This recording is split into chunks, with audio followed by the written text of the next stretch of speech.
Tonight, we continue our journey through the evolving sound of Japan. In the previous chapter, we explored the ancient roots of Japanese music, from sacred ritual and court performance to the refined traditions of the Edo period. But history does not stand still. As the 19th century drew to a close, Japan opened its doors to the wider world. New instruments arrived, new musical systems were studied, and slowly a new generation began to reshape the nation's sound. Western harmony met Japanese sensibility. Radio waves carried music into homes across the country. Cities developed their own rhythms. And eventually, Japanese music began to travel beyond its borders.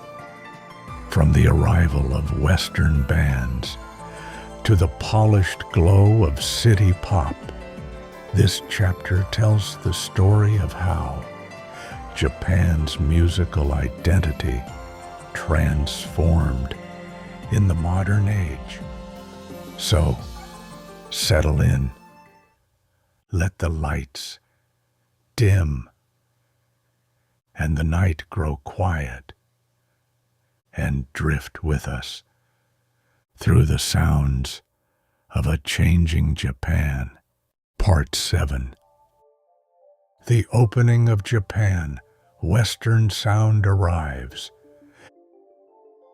And so, the old and the new stood side by side.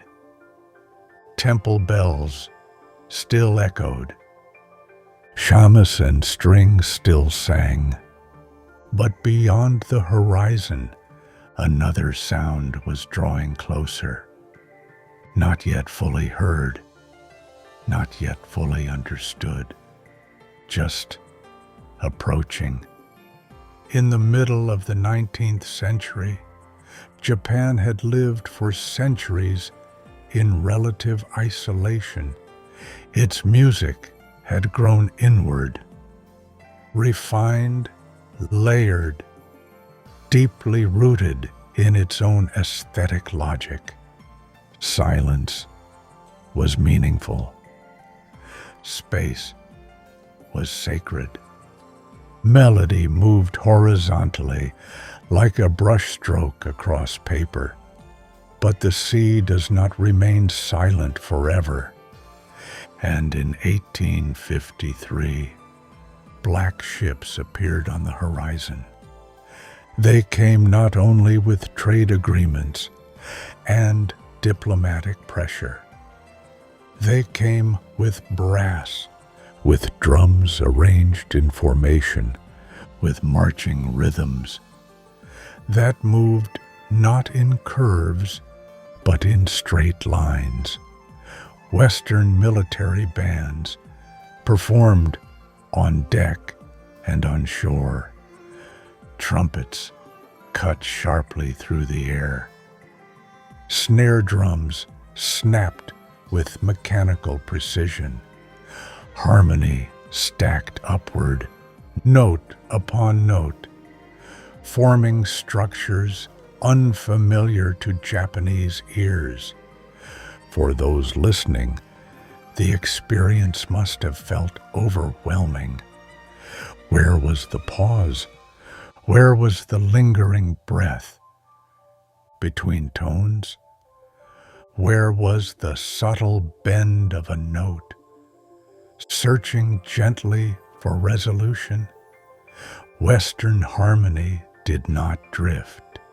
It advanced, confident, layered, full.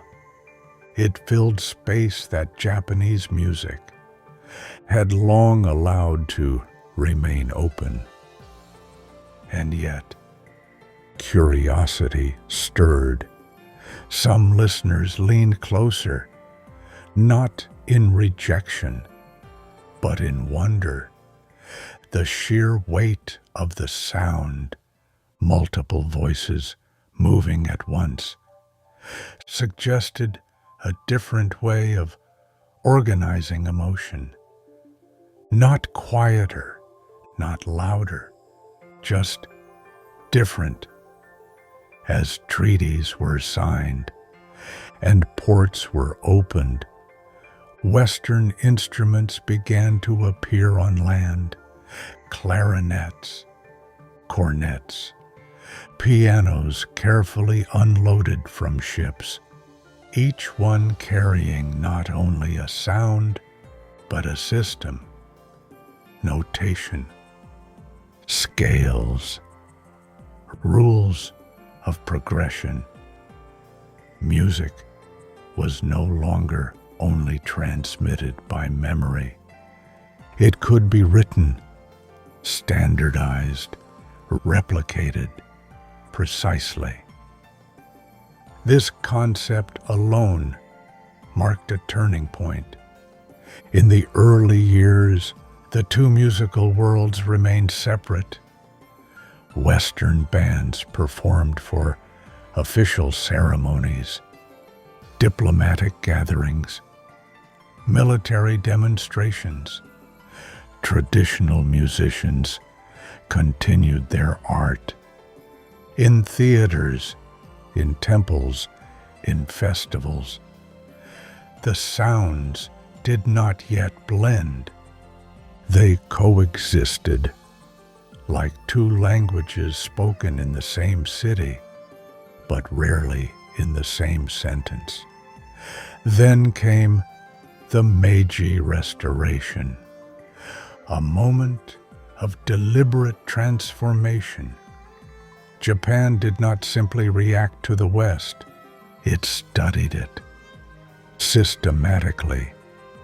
Education was restructured, uniforms redesigned, architecture reimagined, and music became part of that reform. Western music was introduced into schools. Military training adopted European band traditions. Young students learned to read notation, to sing in unison, to follow a conductor's raised hand. For children accustomed to folk melodies and temple chants, this new music must have felt disciplined, linear, structured in ways unfamiliar.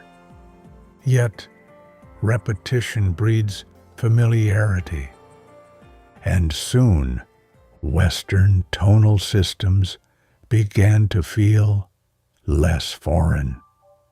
The piano's keys, once mysterious, became approachable, predictable, even comforting. Still, the transformation was not one of erasure. Traditional scales did not vanish. Folk festivals continued. The shamisen did not fall silent. Instead, a slow process began. A quiet negotiation between worlds.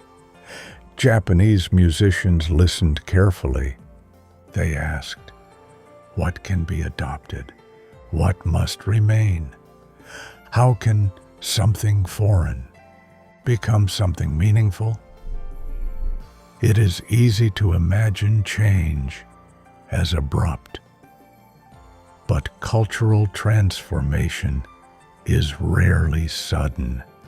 It seeps gradually into classrooms, into military parades, into private homes where a single piano stands near sliding paper doors, at first awkward, then natural. Consider the contrast. A no performance. Measured, deliberate, rooted in centuries of stillness, and nearby, a Western march. Brisk, energetic, forward-moving. Two different conceptions of time. Two different relationships to silence. Yet, both capable of stirring emotion. Both capable of discipline. Both capable of beauty. As decades passed, the boundary softened. Japanese composers would soon attempt something unprecedented, to write in Western forms, yet infuse them with Japanese sensibility. But that is a story unfolding in the next chapter. For now, we remain at the threshold, at the moment when exposure becomes curiosity, when curiosity becomes study, when study becomes transformation. Close your eyes. Imagine a quiet harbor at dusk, traditional wooden buildings lining the shore, a distant temple bell fading into evening air, and then, faintly, a brass instrument testing its tone, a single sustained note, steady and unwavering, not bending, not drifting, just present. Two sonic worlds sharing the same horizon, not yet merged, not yet reconciled, but listening to one another. Rest here in that delicate balance between preservation and possibility, between the familiar cadence of temple drums and the structured advance of marching feet. The opening of Japan was not only political, it was acoustic, a widening of the ear, and once a culture begins to listen differently, its future begins to change gently, inevitably. And so the story continues, not in conflict, but in conversation.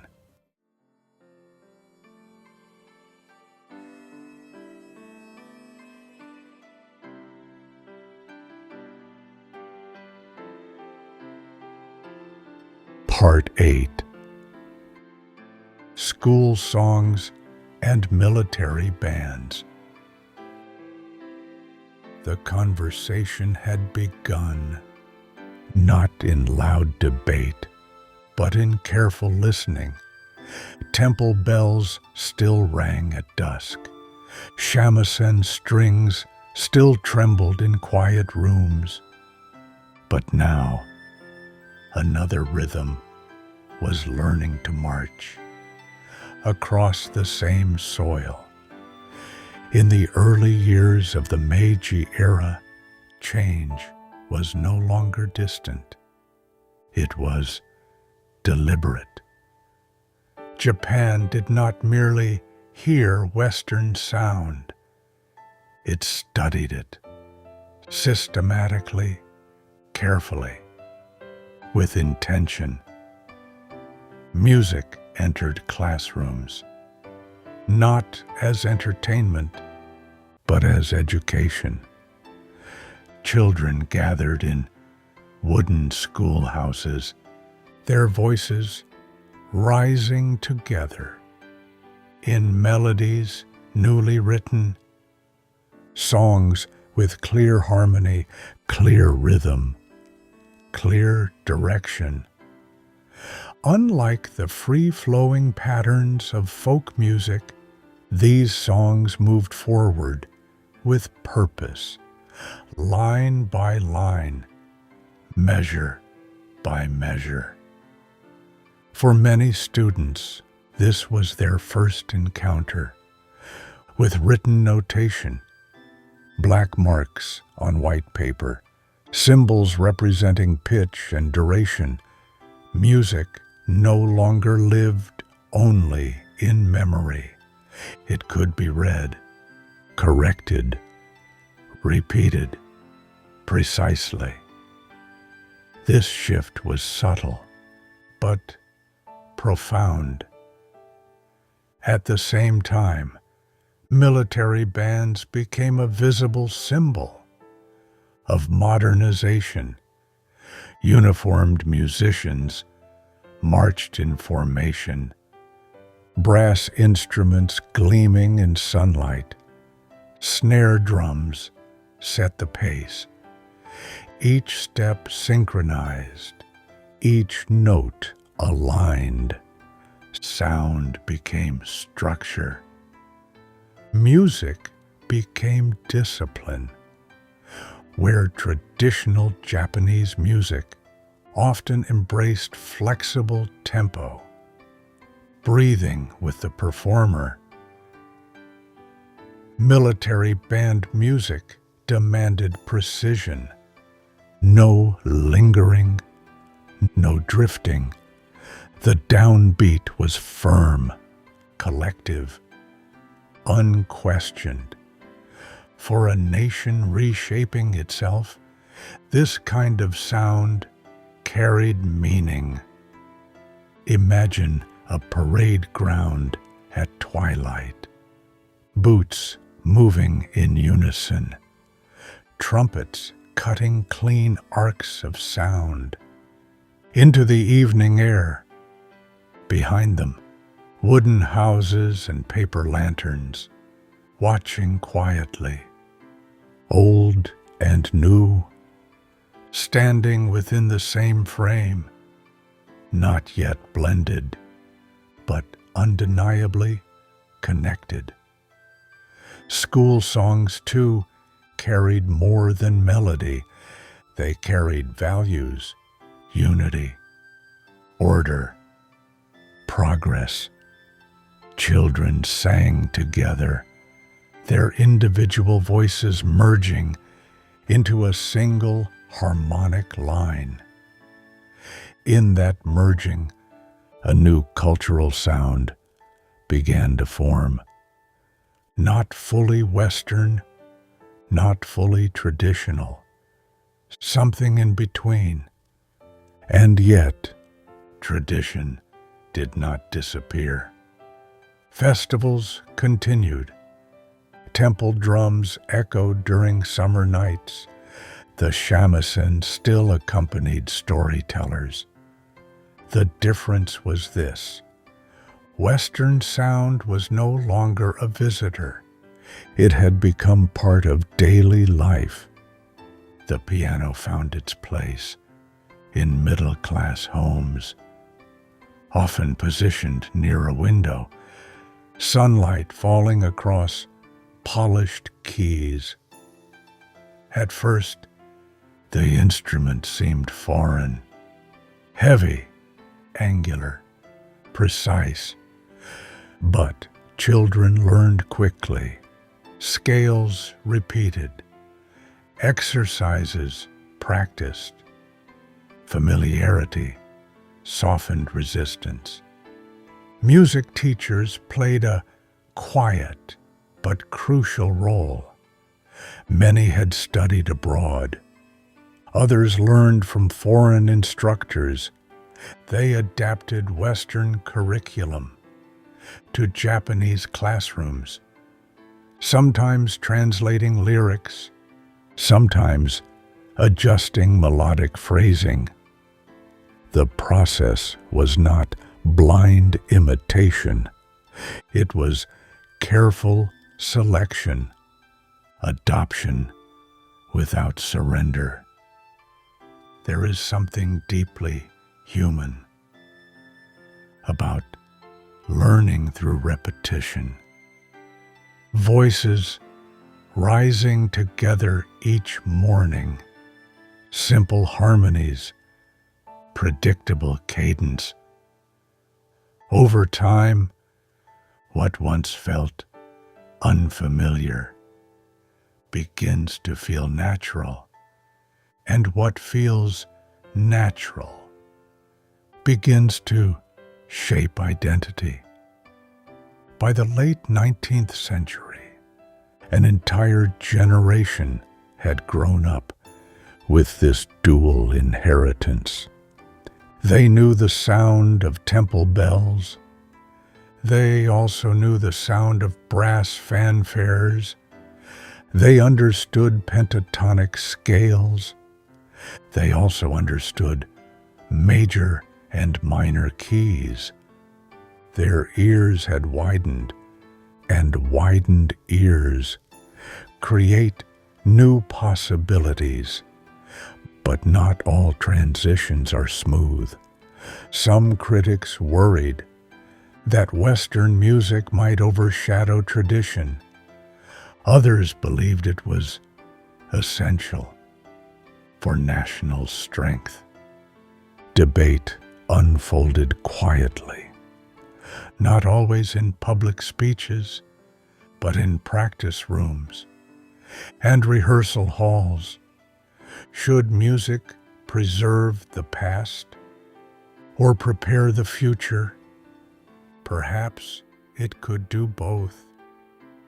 As evening settles, imagine a small town square. A military band rehearsal concludes. The final note lingers, precise and resonant. In the distance, a temple drum responds, slower, deeper, anchored in centuries. The two sounds do not clash, they overlap, each retaining its character, each shaping the other. In this overlapping space, something new begins to breathe. A generation raised on harmony will soon begin to compose.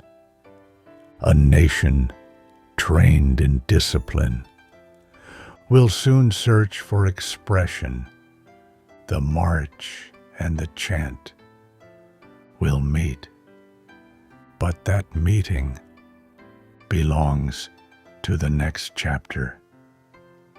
For now, rest in this moment of structure. Feel the steady pulse of measured rhythm, the calm repetition of classroom song, the steady cadence of footsteps on packed earth. Change does not always arrive as thunder. Sometimes it arrives as practice, as routine, as a melody sung softly by children at dusk. And as voices fade into evening air, we step forward, not abruptly, but gradually, toward the rise of those who will take these new tools and shape them into something distinctly their own.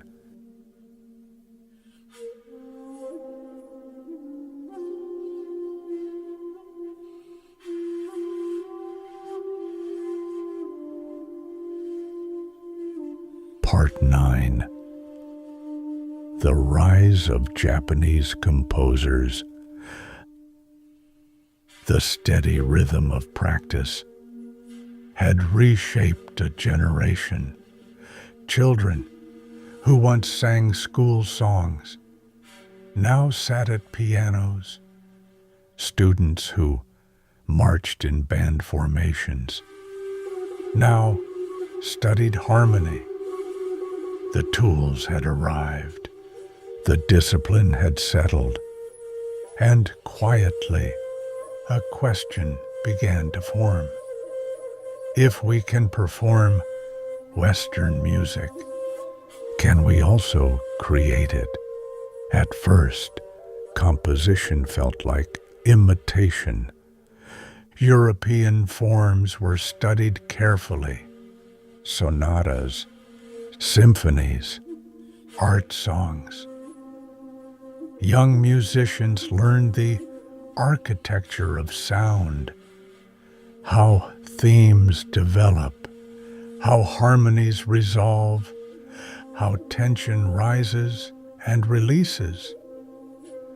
It was a different way of thinking, structured, layered, mathematical almost. And yet, within that structure, there was space to shape something new.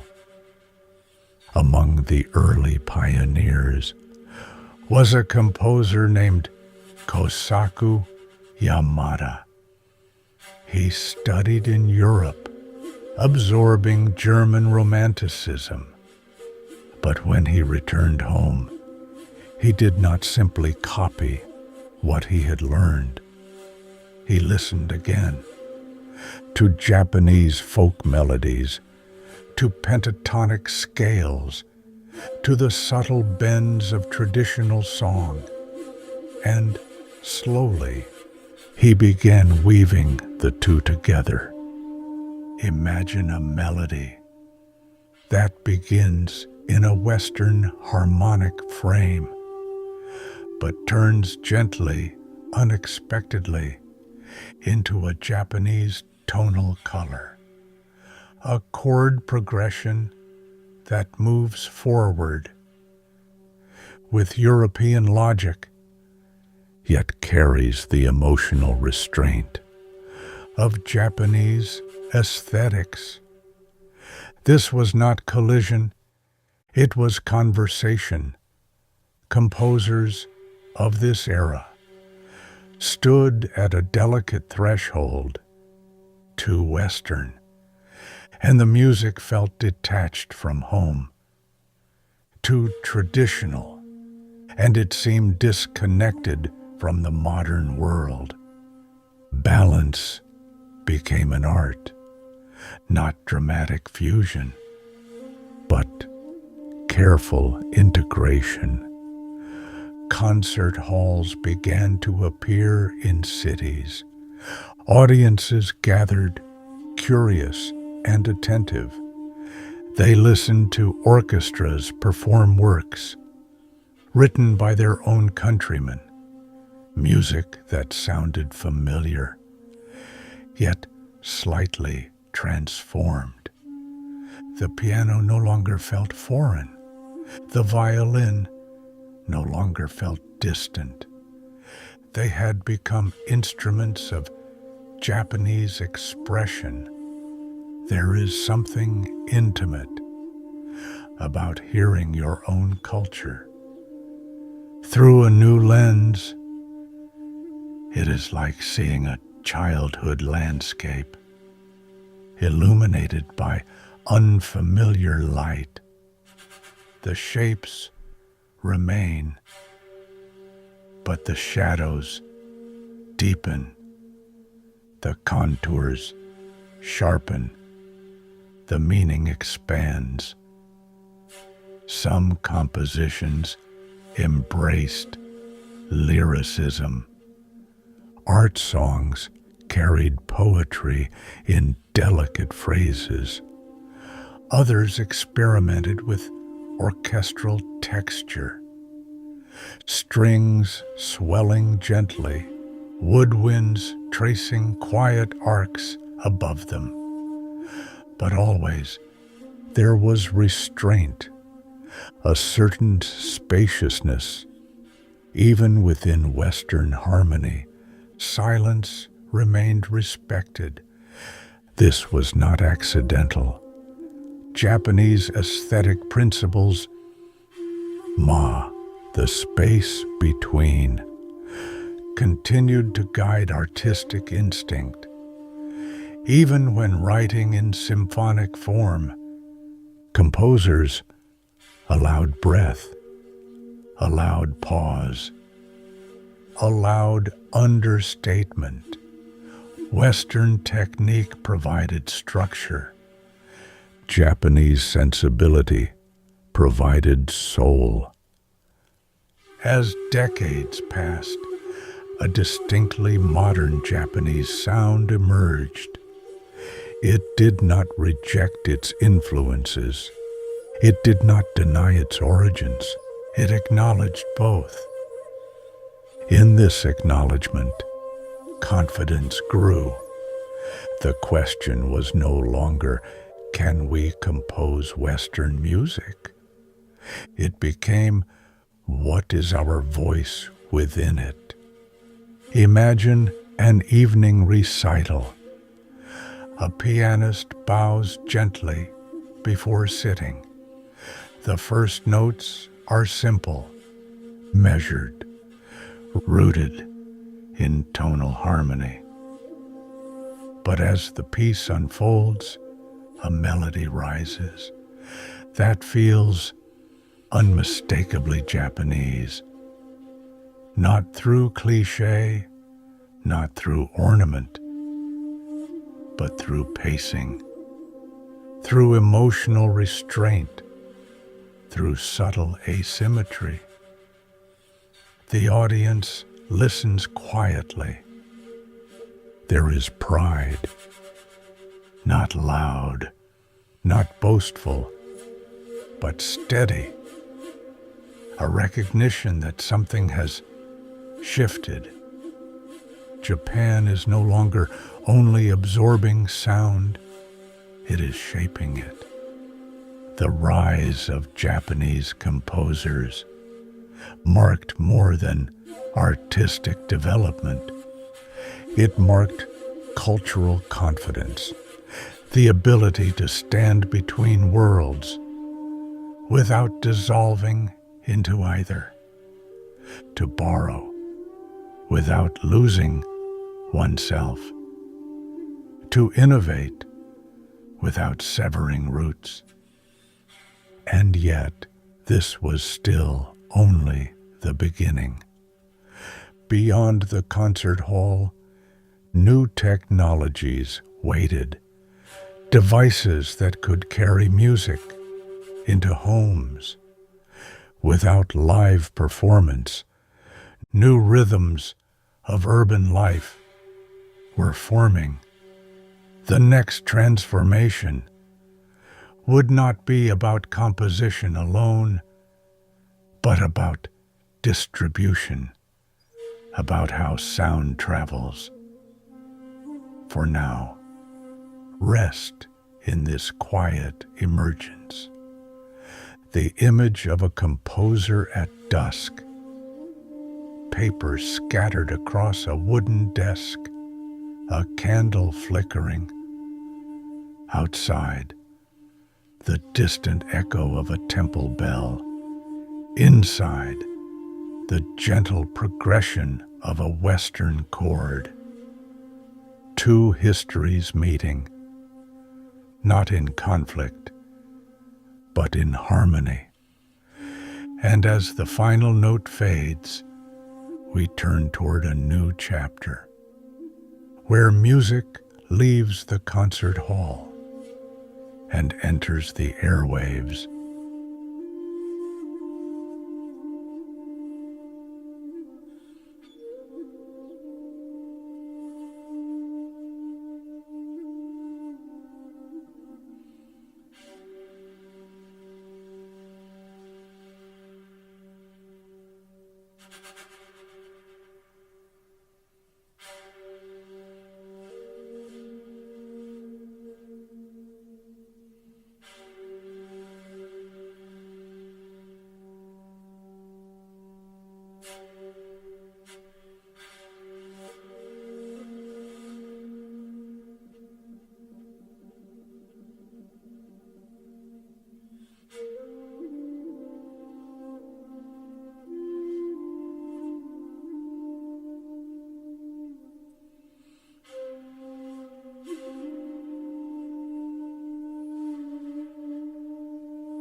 radio, records, and urban popular music. The composer sits quietly. A melody written in careful ink rests upon the page. For generations, music had lived in moments like this. A performer, an audience, a single place in time. But the 20th century would change something fundamental. Music would begin to travel. At the turn of the century, a new machine appeared in homes and cafes, the phonograph, a curious device with a spinning disc and a small metal needle. For the first time, sound itself could be captured, not just remembered, not just performed again, but stored. Imagine the experience. A family gathered in a small room, a record placed gently onto the turntable, the needle lowered, and suddenly, music fills the air. A singer's voice, recorded perhaps months earlier, now present in the room. Distance disappears. Time bends slightly. For many listeners, this felt almost magical. Records changed more than convenience. They changed how music was shared. Before recordings, music belonged to the place it was performed. After recordings, music could travel far beyond the concert hall. A song recorded in Tokyo might be heard days later in a distant town. At the same time, cities were growing. Tokyo and Osaka expanded rapidly, their streets illuminated by new electric lights. Cafes, theaters, and dance halls began to appear. Urban life created new rhythms, faster, more crowded, more connected. Music began to reflect this new pace. Another invention soon followed: radio, invisible waves, carrying sound through the air. No physical record required, no performer present, only a voice moving across the nation at the speed of light. In the 1920s, radio broadcasting began in Japan.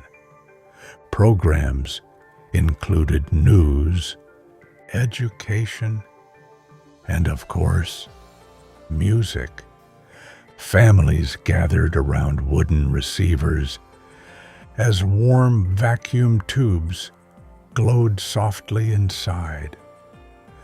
From that single box, orchestras played, singers performed, announcers spoke gently into microphones.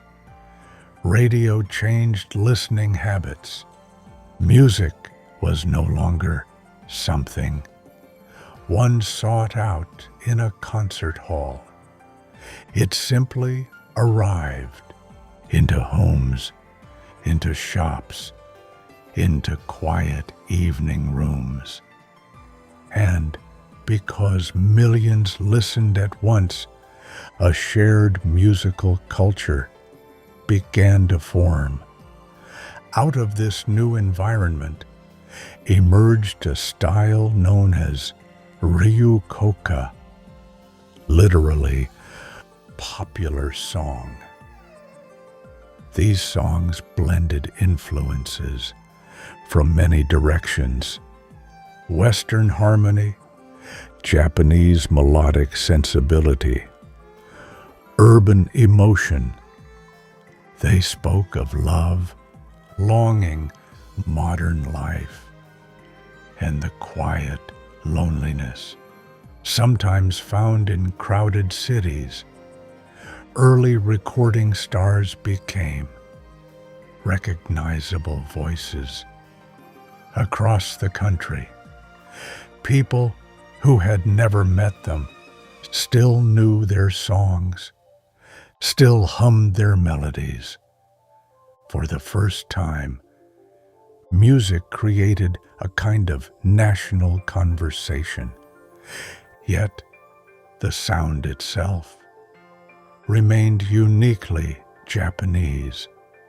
Western instruments were present: violins, pianos, trumpets. But the phrasing often retained a certain restraint, a lingering note, a subtle shift in tone. Echoes of traditional aesthetics still lived within these modern songs. Technology had expanded the reach of music, but culture continued to shape its voice. In cafes, young listeners gathered around record players. In homes, families listened quietly to evening broadcasts. Some music encouraged dancing. Other songs invited reflection. And slowly, the idea of the music industry began to take shape. Composers wrote songs, not only for concerts, but for recordings. Singers developed distinctive styles. Producers considered what audiences wanted to hear. Music was no longer only an art. It was also becoming a profession, a business. But history rarely moves in a straight line. As the 1930s progressed, political tensions grew across the world. War would soon reshape daily life in Japan, including its music. Some songs were used to inspire unity. Others faded quietly from public life. The atmosphere of popular music changed. Still, the technologies remained. Records, radio, the ability for sound to travel. When the war finally ended, Japan entered a new era of rebuilding.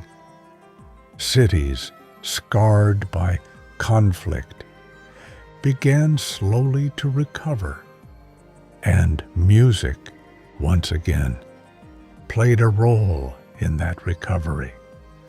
New sounds would soon arrive, new rhythms, new influences from abroad. But the foundations had already been laid. Recording technology, broadcast networks, urban audiences, all of these had transformed music from a local performance into a shared national experience. Picture a quiet night in Tokyo. A radio glows softly on a wooden table. Outside, the city hums gently. Inside, a singer's voice floats through the room. Clear, steady, carried through invisible waves. No stage, no orchestra hall, just a voice moving through the night air. From this moment forward, Music would rarely remain in one place. It would travel farther, faster, and reach more listeners than ever before. And in the next chapter, those new sounds would help shape a society learning to stand again after great upheaval.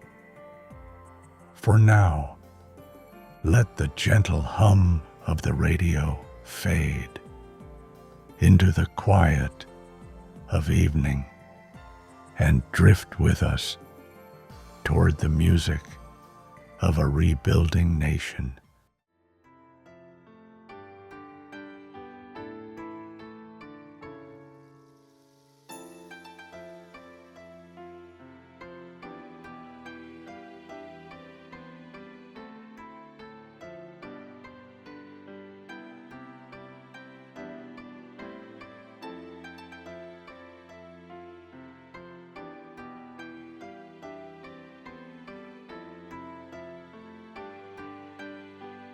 Part 11.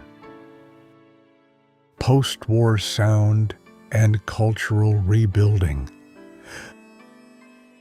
The radio continues to glow softly in the night. For years, its warm light had carried voices, songs, and quiet companionship into homes across Japan, but the world around it had changed dramatically. Cities had fallen silent, concert halls had closed, and for a time, music itself seemed to hold its breath. When the war ended in 1945, Japan entered a period unlike any before. Buildings stood damaged. Families searched for stability. Entire neighborhoods were beginning again. In moments like these, people often return to the simplest forms of comfort: conversation, food, and music. At first, the sounds that filled the air were quiet ones, simple melodies sung at home, songs remembered from earlier years, music that required no stage, no orchestra, only a human voice. In those fragile months, music became less about performance and more about healing. But history moves forward, even when recovery is slow. As cities were rebuilt, so too were the spaces where music lived.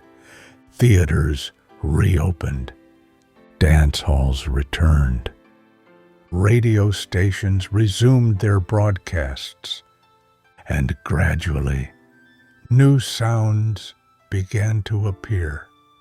One of those sounds came from across the ocean: jazz, carried by American soldiers, by records, and by radio broadcasts.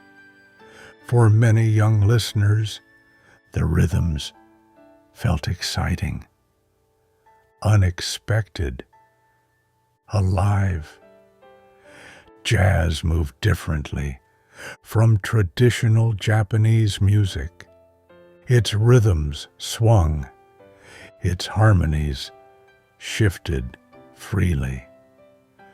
Improvisation allowed musicians to shape each performance in the moment. For a generation growing up after the war, this spontaneity held a special appeal. It felt modern, open, full of possibility. Small jazz cafes began to appear in cities, smoke drifting slowly through dim rooms, a piano in the corner, a trumpet resting beside a music stand. Listeners gathered quietly, sometimes late into the night, as musicians explored this new language of sound.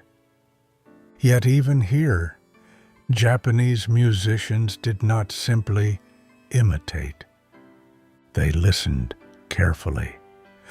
They absorbed the rhythm, the harmony, the freedom, and gradually they began to blend these elements with their own musical sensibilities. Out of this mixture, a new form of popular music began to grow. Postwar kaiokyoku, Japanese popular song.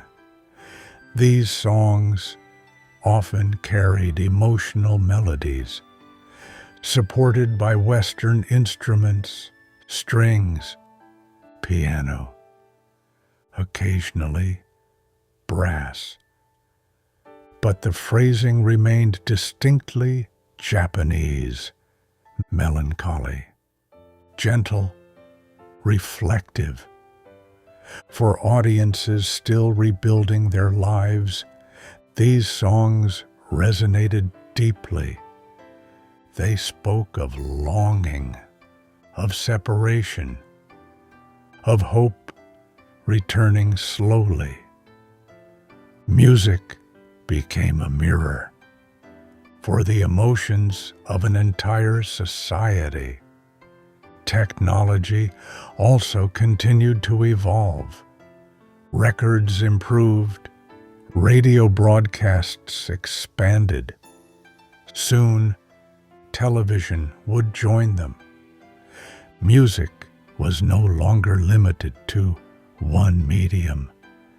It could appear in many forms, heard on the radio, purchased on vinyl, or performed live on broadcast programs. With each new medium, artists reached larger audiences. Singers became household names. Composers found new opportunities. Music companies began shaping the industry with increasing influence. But behind the growth of entertainment remained something deeper, a quiet, cultural rebuilding. Imagine a small apartment in Tokyo during the early 1950s. Evening settles outside the window. A record spins slowly. From its grooves, a singer's voice emerges, clear, expressive, filled with emotion. For the listener, the song is more than entertainment. It is reassurance, a reminder that life continues. In this way, music helped rebuild more than cities. It helped rebuild confidence, identity, a sense of shared experience. Through melodies carried across radio waves and through records spinning in quiet rooms, a new cultural atmosphere slowly emerged. This atmosphere would soon give birth to entirely new genres: rock, film music, television themes, and eventually the polished urban sound that would later become known as city pop. But those sounds still waited just beyond the horizon. For now, the night remains calm. A jazz trumpet echoes softly down a narrow street.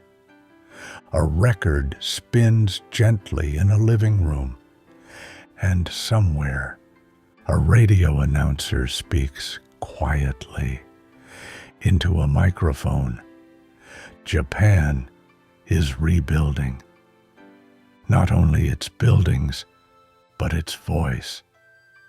As the final notes of this era fade, a new musical landscape begins to appear, one shaped by cities, cinema, and a generation growing up in a rapidly changing world. And in the next chapter, those sounds will travel even farther, reaching audiences far beyond Japan's shores.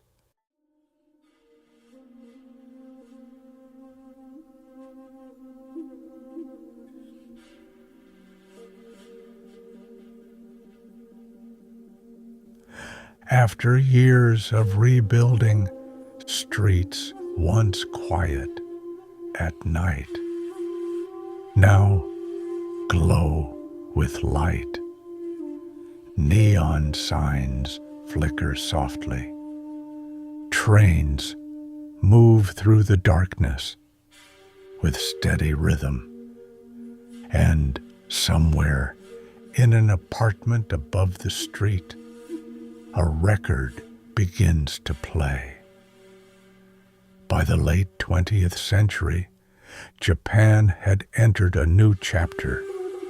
The economy expanded, cities grew taller, technology became part of everyday life, and music, once carried by radio and vinyl, now moved through an increasingly connected world. The sound of this new era was different, smoother, polished, urban. This was the atmosphere that would later be known as city pop. City pop did not appear suddenly. It grew slowly from the musical foundations of the post-war years. Western harmony, jazz influence, and Japanese melodic sensibility all continued to blend. But now the music reflected a different mood, the mood of the modern city. Late-night drives, ocean highways, apartment windows glowing above quiet streets. City pop often carried a feeling of distance, not sadness, but a gentle sense of reflection. The sound of someone looking out across a city skyline and thinking quietly about life. Synthesizers joined guitars and pianos. Electric bass moved smoothly beneath the melody. Drum machines added steady rhythm. Yet the emotional tone remained restrained.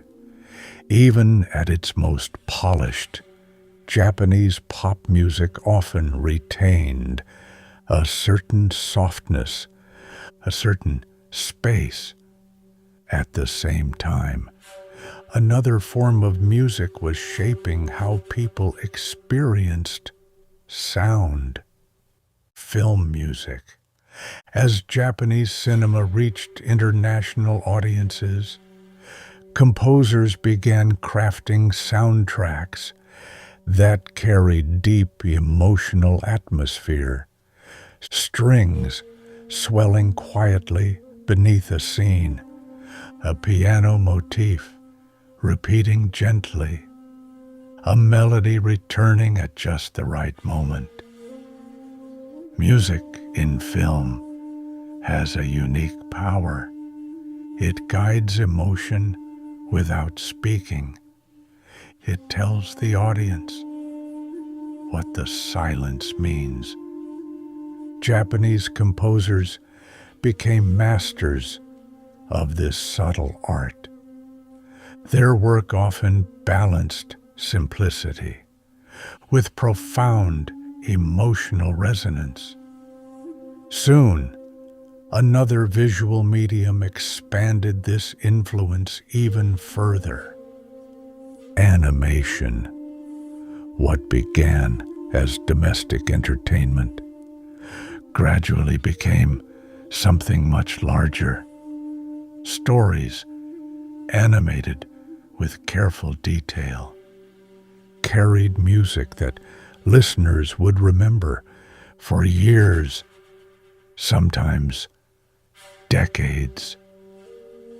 Film and animation soundtracks introduced Japanese music to audiences far beyond the country itself. Listeners who had never visited Japan found themselves moved by these melodies, not because they understood the language, but because the music itself carried emotion clearly. And as the internet slowly connected the world, these sounds traveled even farther. Records once sold only in Tokyo began appearing in distant countries. Old city pop songs found new listeners decades later. Young musicians sampled them, shared them, reimagined them. In a quiet way, Japanese music had become global, not through loud announcements, but through gradual discovery, one listener at a time, one melody at a time. Yet even as Japanese music reached outward, its roots remained visible. The sense of space, the emotional restraint, the careful balance between sound and silence. These qualities, present in temple music centuries earlier, still echoed quietly within modern recordings. This continuity is part of what makes musical history so fascinating. Styles change, technology evolves, instruments come and go, but deeper aesthetic instincts often remain. Imagine a quiet night again, a city skyline illuminated by soft neon light. Inside an apartment, someone listens through headphones, perhaps a city pop record, perhaps a film soundtrack. The music drifts gently into the room. Outside, cars move slowly along distant streets. The city hums softly. And somewhere far away, another listener hears the same melody. Across an ocean, across cultures, connected by sound. From ancient ritual songs to modern recordings shared worldwide, the story of Japanese music is not simply a story of styles. It is a story of listening, of adaptation, of quiet transformation across centuries. And though this chapter closes, the music itself continues, always evolving, always traveling, always carrying echoes of the past into the sounds of tomorrow. For now, let the city lights fade gently into the night, and rest in the quiet rhythm of a story still unfolding.